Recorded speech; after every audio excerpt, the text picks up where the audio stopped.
Hello everyone. For today, what we are going to study is multicultural education. If you look into it, what we are specifically going to study in multicultural education is origin, its importance, James Banks framework, and its challenges. Please do keep it in mind that we are going to learn all of this according to an Indian perspective. If we now, for now, I want to present you a case study. Harpreet was born in Australia and grew up alongside two brothers in Sydney's northwest suburb of Epping. Her parents migrated from India 28 years ago. Theirs was a culture where women were expected to leave school in year 10 or earlier, marry above their status in an arranged union and bear children. It's a tradition, Harpreet said. Doesn't sit well with her at all. Her primary school years were tough. There was no one who had the same skin color as I did. I had problems with my English, so for a few years I just dealt with bullying, she said. I had low self-esteem, no confidence in myself. I struggled a lot with my identity because at home it was very culturally different to the world outside. Harpreet suffered from anxiety and frequent panic attacks and developed anorexia during early high school. She said she struggled with being different. If suppose a child have come in your class who belong from different culture like Harpreet, how will you deal with it? How will you deal with the child? How will you make her be accepted and let her feel accepted? Why specifically this case study was picked up? It was because what we are dealing with now is multicultural education. We have to look at its origin, its importance, and like what are the challenges and how we can apply it through James Banks framework. Before proceeding further, please do keep in the mind the case study we have just read and the questions posed to you.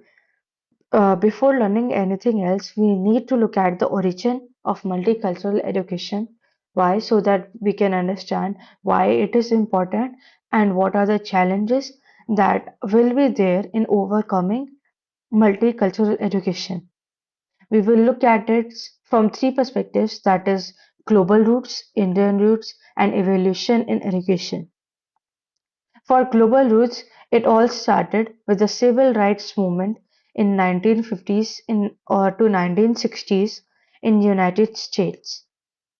This was the first major event that played a pivotal role in shaping multicultural education.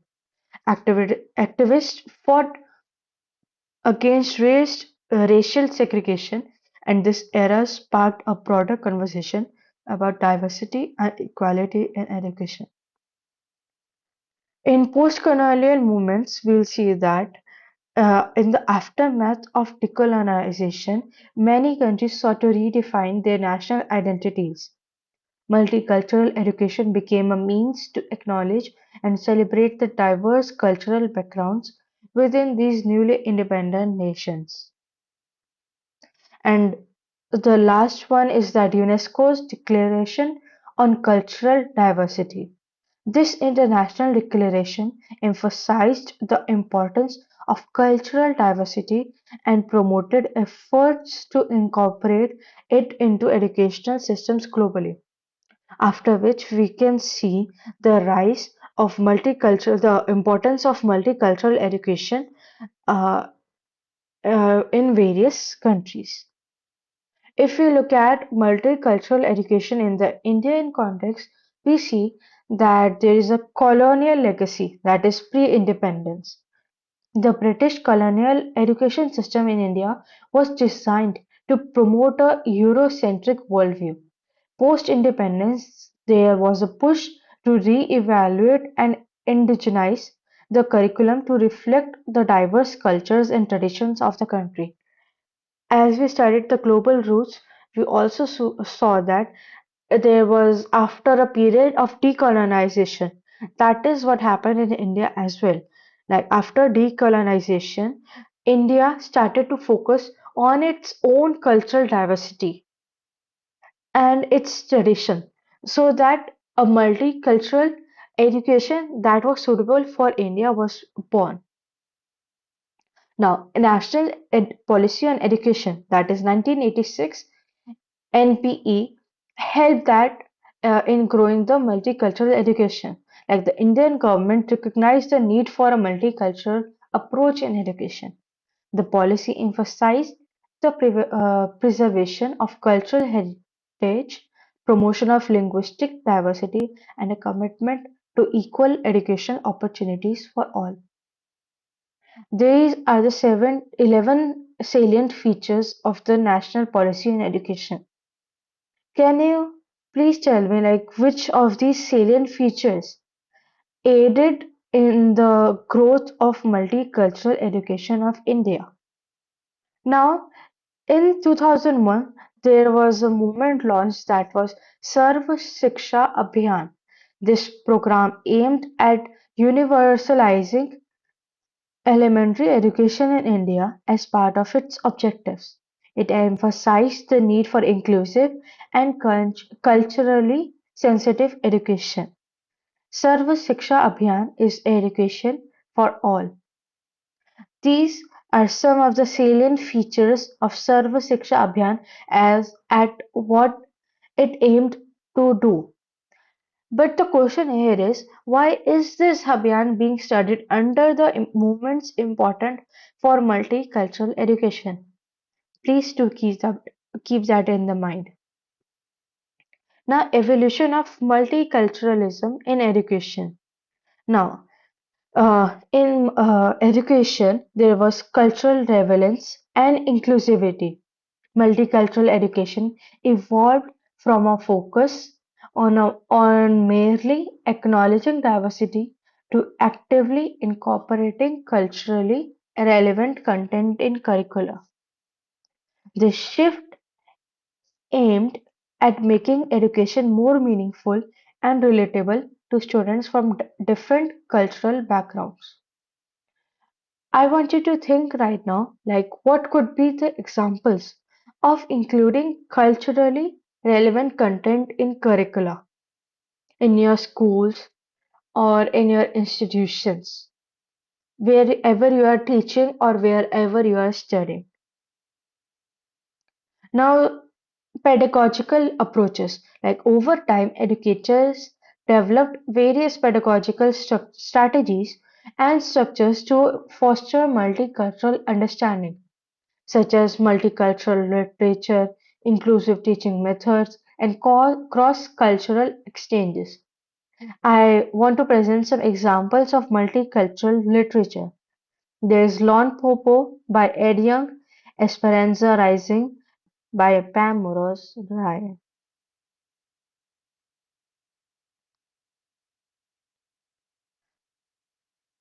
Now, globalization and technology. The rise of globalization and advancements in technology have further accelerated the multicultural evolution. Students today have access to a wealth of information from diverse sources, enabling a more global perspective in education. The journey of multicultural education is ongoing, marked by continuous efforts to create inclusive learning environments that celebrate diversity and promote understanding among individuals from varied cultural backgrounds. I want you to think upon like how has technology helped with multicultural education? I want you to discuss it with your students if you're teaching, with your peers if you are learning. Now we move on to the importance of multicultural education. We will study or we will look at the need and what is culturally responsive teaching and how can teachers teach culturally responsively. Now we are looking at why teachers need to know about multicultural education. We have studied its origin, We have looked at the its roots. We have looked at its evolution in education. Now we are going to look at why teachers need to know about multicultural education. Now, I want you to look at some of the snippets from some articles that I have taken.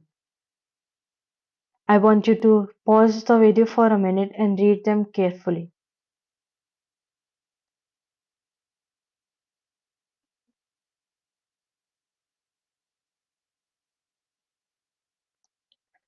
How do you feel after reading all these snippets?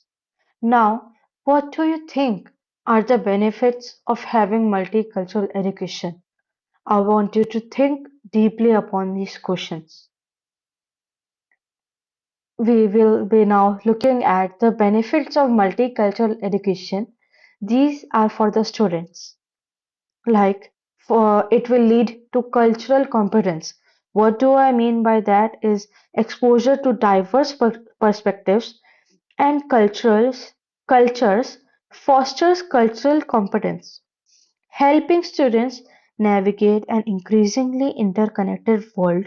It promotes understanding, tolerance, and appreciation for different ways of life. Global awareness is that multicultural education broadens students' worldview, making them more aware of global issues and perspectives. This awareness is crucial in preparing them for a globalized workforce and promoting responsible global citizenship, and engaging with diverse ideas and experiences encourages critical thinking skills. Students learn to question assumptions, analyze information from multiple viewpoints, and develop a more nuanced understanding of complex issues. Multicultural education creates an inclusive atmosphere where students from various backgrounds feel valued and represented. This contributes to a positive school culture and can reduce instances of discrimination or bias. Interacting with peers from diverse backgrounds help helps students develop empathy, emotional intelligence, and social skills. They learn to navigate relationships with people who may have different beliefs, values, and communication styles. For society, we will look at some benefits of multicultural education. A society that embraces multicultural education is more likely to experience cultural harmony and reduce instances of intergroup conflict. Understanding and appreciating diverse cultures contribute to social cohesion. Exposure to accurate information about different cultures help break down stereotypes and prejudices. This can lead to a more tolerant and accepting society, fostering positive intergroup relations.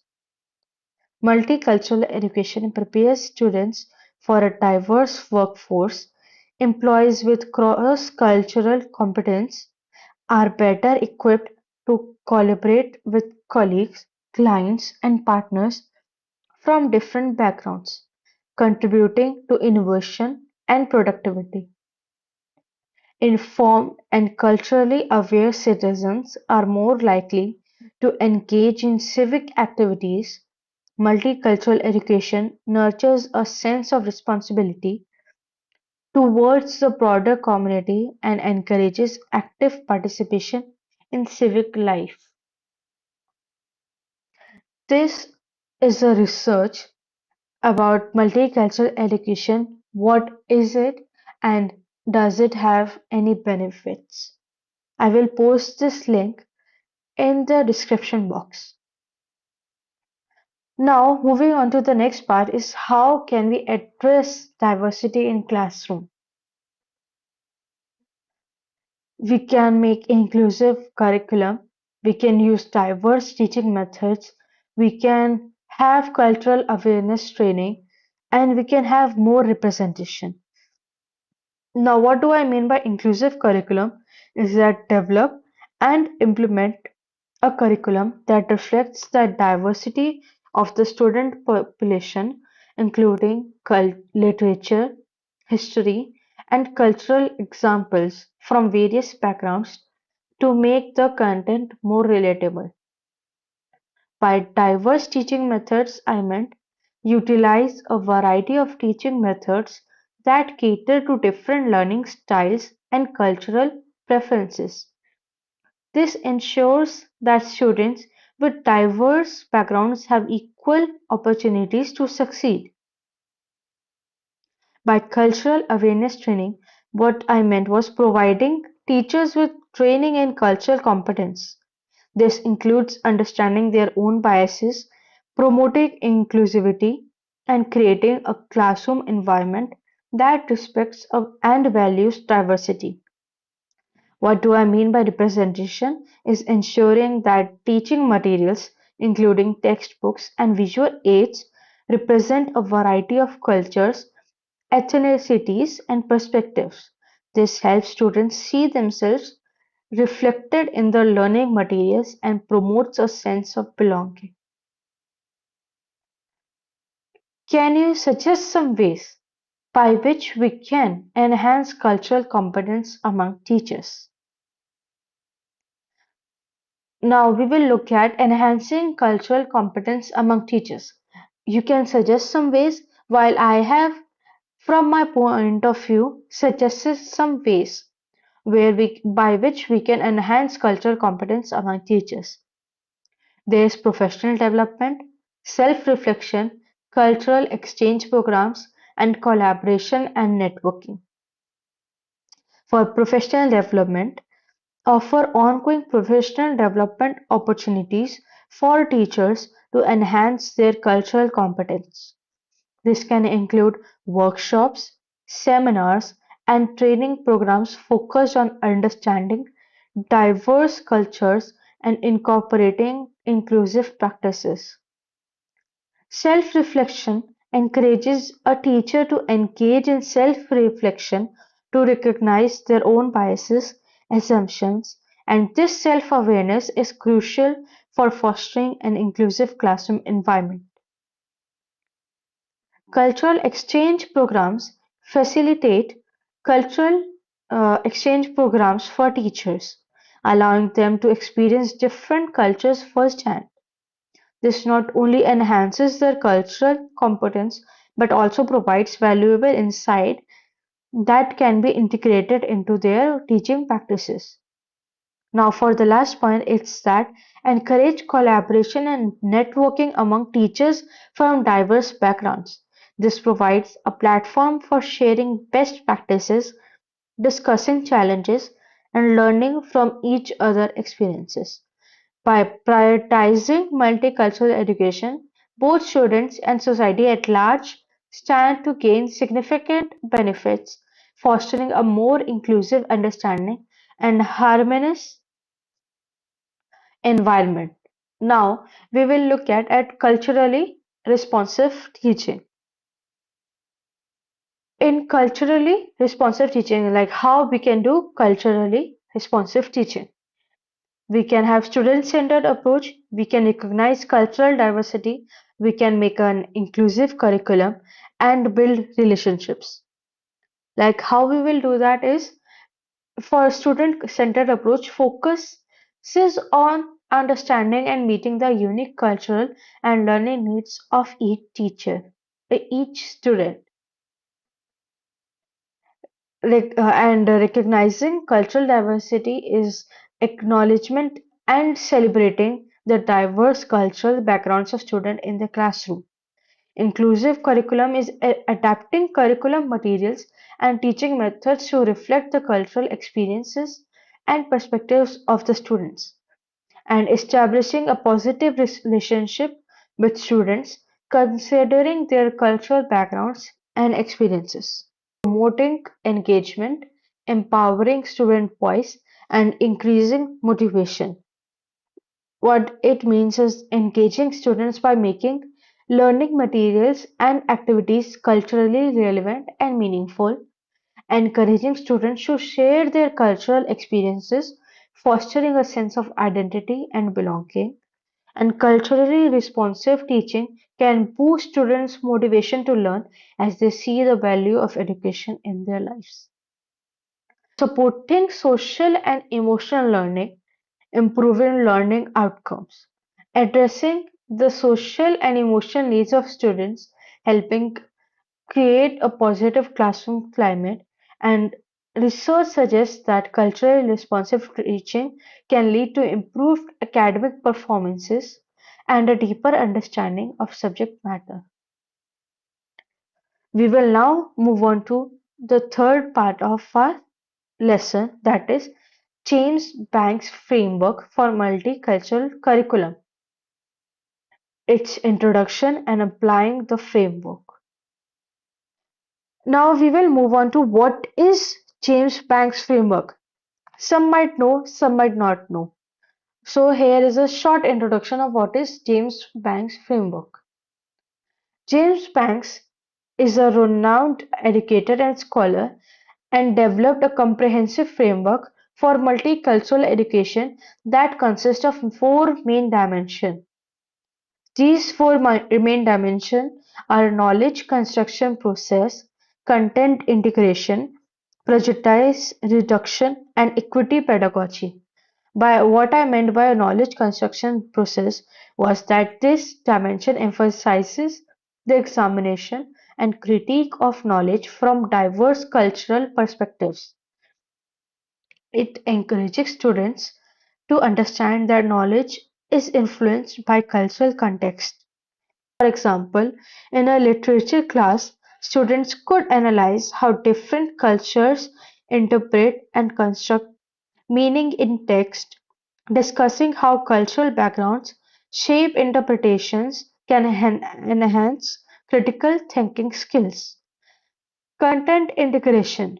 Its definition is that this dimension involves incorporating multiple perspectives, voices, and examples from diverse cultures into curriculum across various subject areas. For example, in a history class, instead of focusing solely on one cultural perspective, educators could integrate stories, events, and contributions from different cultures to provide a more comprehensive understanding of historical events. Prejudice reduction, if you look at it, it is that the goal here is to address stereotypes, biases, and prejudices by promoting positive interaction among students from diverse backgrounds. For example, implementing cooperative learning activities where students work together on projects or discussion can help break down stereotypes and build positive relationships among students of different cultural backgrounds. Now we look at equity pedagogy. This dimension involves adapting teaching methods and strategies to meet the diverse learning needs of students from various cultural backgrounds. For example, teachers may use differentiated instruction to accommodate different learning styles or cultural preferences, providing options for project-based assessment, collaborative activities, and individualized learning plans promoting equity. Now, how do we apply the framework? We can use content integration as selecting diverse and culturally relevant teaching materials, textbooks, and resources, incorporating multicultural perspectives into lesson plans and classroom activities, encouraging students to explore different cultural viewpoints in their assignments and projects. The knowledge construction process, we can do this by encouraging critical thinking and discussion by presenting contrasting cultural views on historical events or current issues, teach students to analyze media, literature, and other sources for bias and cultural perspectives, and creating opportunities for students to engage in research projects that explore diverse cultural contributions. Can we reduce prejudice? We can reduce prejudice by fostering a classroom environment that promotes respect, empathy, and open dialogue. We can address stereotypes and biases through discussion, literature, and case studies. We can encourage students to share their cultural experiences and stories to build understanding.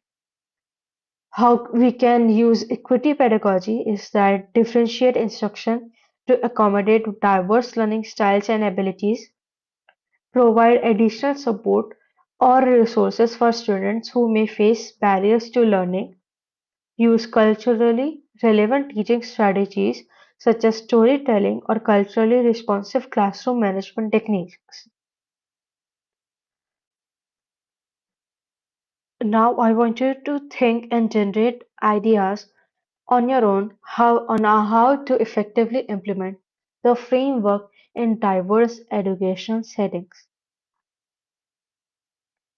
But I am also presenting some practical examples of using James Banks framework. Like in literature curriculum, we can design a literature curriculum that includes work from author representing diverse cultures, ethnicities, and backgrounds. Assign reading that explores themes related to cultural identity, migration, and cultural clashes. We can encourage students to analyze how cultural perspectives shape characters, themes, and narrative styles. For history curriculum, we can integrate diverse historical narratives and events into curriculum, explore the impact of historical events from multiple perspectives, acknowledging the contributions and experiences of various cultural groups. Use primary sources, oral history, and artifacts from different cultures to provide a more comprehensive understanding of historical context. In science curriculum, we can incorporate examples of scientific contributions from different cultures and ethnicities, explore how cultural beliefs and practices may influence scientific discoveries and innovations, include case studies or projects that highlight the intersection of culture and science, promoting critical thinking about the relationship between the two. We can like incorporating diverse perspectives and resources. We can have guest speakers and experts. We can use multimedia and technology. We can have cultural artifacts and literature. We can have collaborative projects. By guest speakers and experts, I mean we can invite guest speakers from diverse backgrounds to share their experiences and expertise with students. We can connect with local community members, organizations, or professionals who can provide insights related to the curriculum content. We can utilize multimedia resources such as documentaries, films, and online platforms that showcase diverse perspectives, incorporate virtual field trips or video conferences with experts from different cultural backgrounds. Being bring cultural artifacts, literature, and art into the classroom to provide tangible representations of diverse cultures, creating a classroom library with books that feature characters from various backgrounds and experiences. By collaborative projects, I meant assigning collaborative projects to the students that requires the students to research, analyze, and present information from diverse perspectives, encouraging students to use a variety of sources, including literature, interviews, and multimedia, to create a well-rounded project. Now, with this, we move on to challenges in implementing multicultural education. Till now, we have seen its origin, its importance, and how we can apply multicultural education using James Banks framework.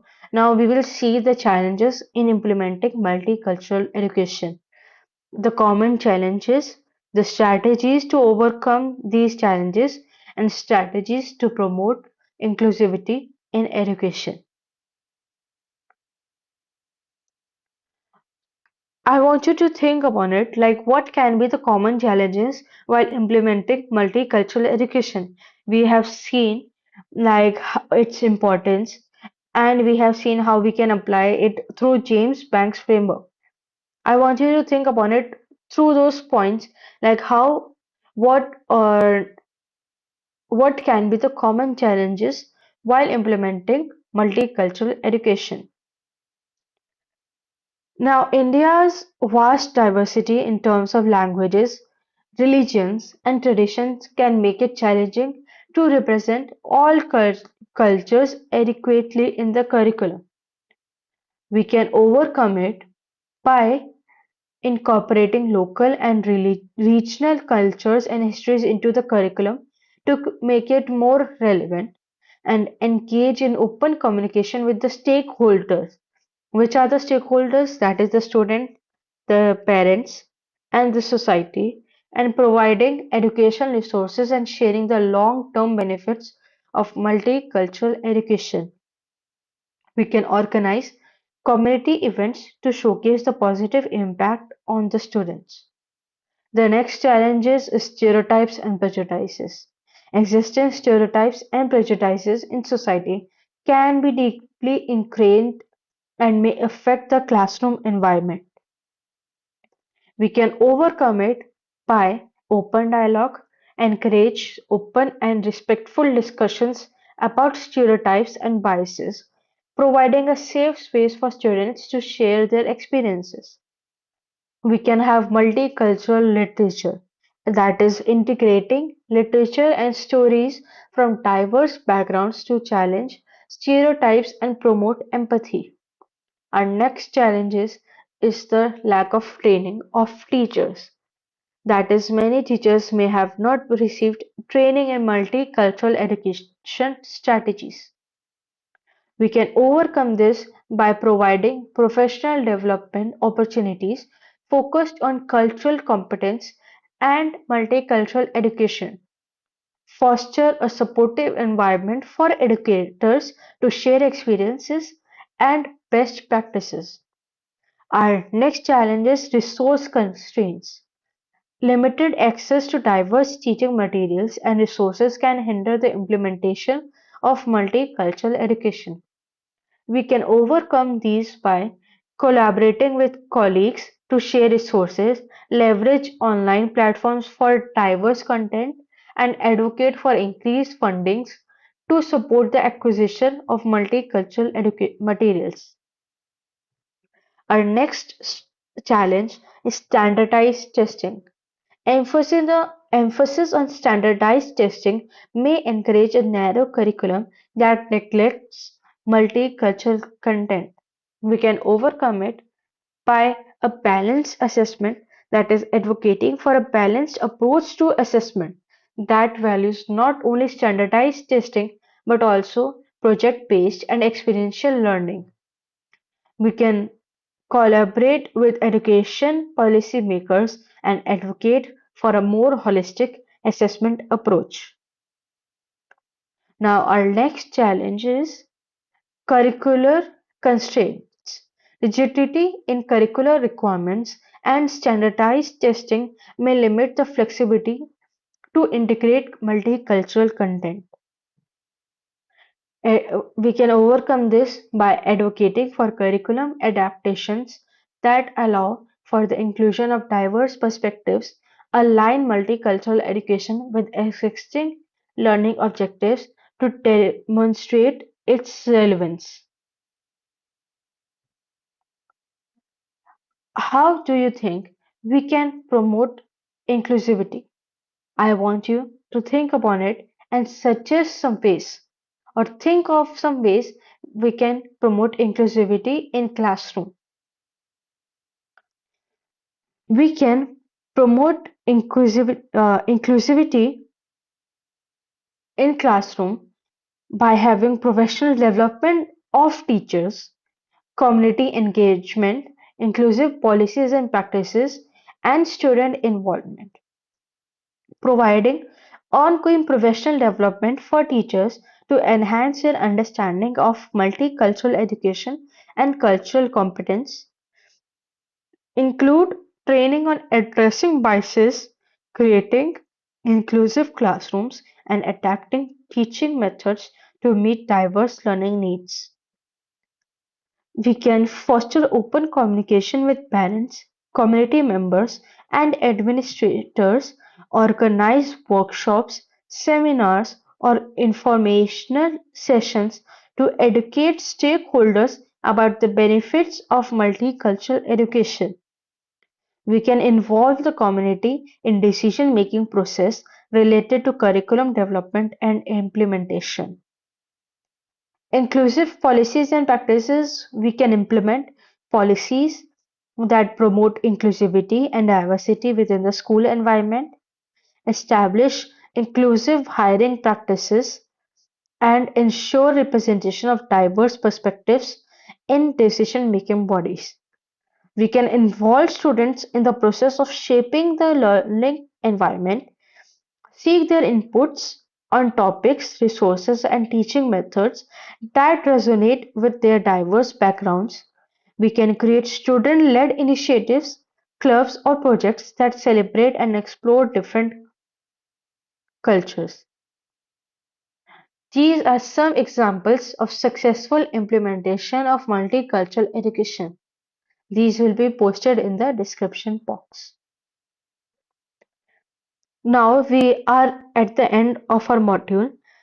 In conclusion, I would like to say that discussions on multicultural education have shed light on its origin, significance, and practical application, along with the challenges and strategies for implementation.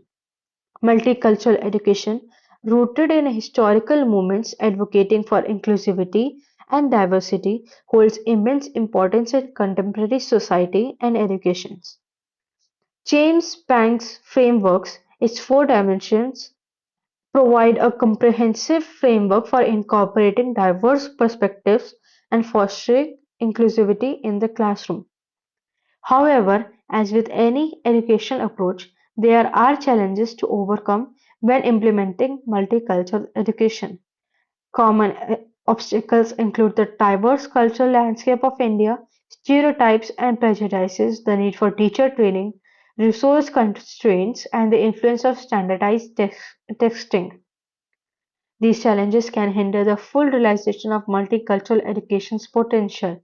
Nevertheless, by adopting strategies such as curriculum review, open dialogue on stereotypes, ongoing teacher training, resource sharing, community involvement, and advocacy for balanced assessments, educators in India can address these challenges effectively. The journey toward a more inclusive, culturally sensitive, and equitable education system is an ongoing one, but it is a journey that holds the promise of preparing students to thrive in a diverse and interconnected world. Multicultural education is not just an approach, it is a commitment to nurturing global citizens who appreciate and celebrate the richness of human diversity. I have prepared some questions which are based on the content that we just had. What is the origin of multicultural education? You can pause the video.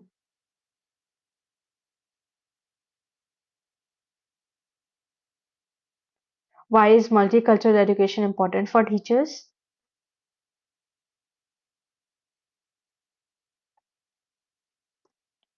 Which component is a part of James Banks' multicultural education framework? What is a challenge often faced by educators in implementing multicultural education?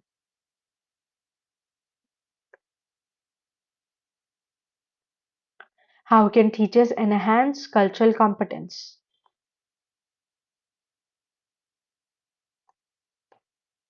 What is one benefit of multicultural education for society?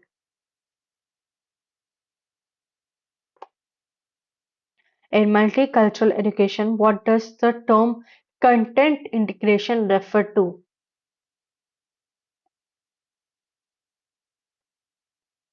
How can educators address resistance to multicultural education?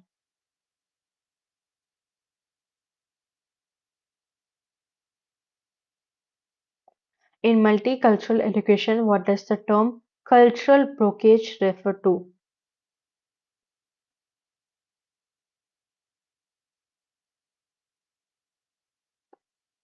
What is the primary goal of multicultural education?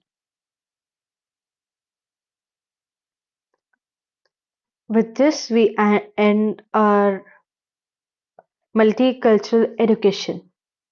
Thank you.